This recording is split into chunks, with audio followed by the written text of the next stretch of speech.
Hey everybody, welcome back to another Beiter Family Labs demonstration. Today, we've got something really cool to show you. Mr. Beiter, tell us about our setup today.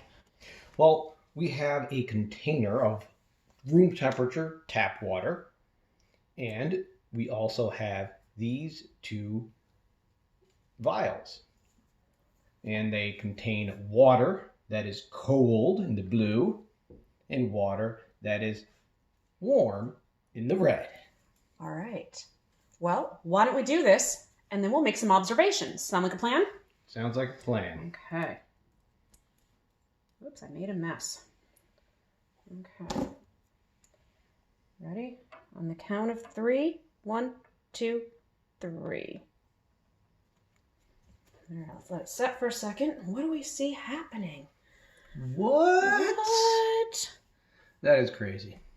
Mr. Beiter, can you make an observation for us? Well, I see that the blue is going down. Wow, and I observe that the red, warm water, is going up.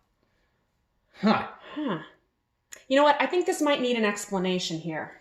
I'm thinking that as well. I think there's a word that we might have mentioned before that would explain this whole thing. Is that word convection? It is convection. How did you know? I'm a science teacher. Yeah, remember convection is a heat transfer process that happens in a fluid because of temperature differences.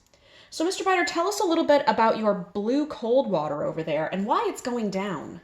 Well, cold water is more dense than the room temperature water, so it's sinking.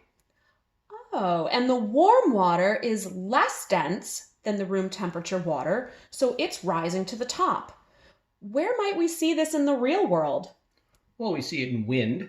Oh, in the atmosphere? Exactly. This is probably also what happens when different air masses meet each other, too. We also see this in the ocean.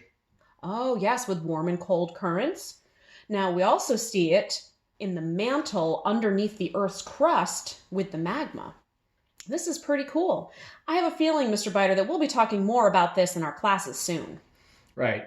Well, we can definitely see that things that are cold sink, things that are warm rise. Looks pretty cool.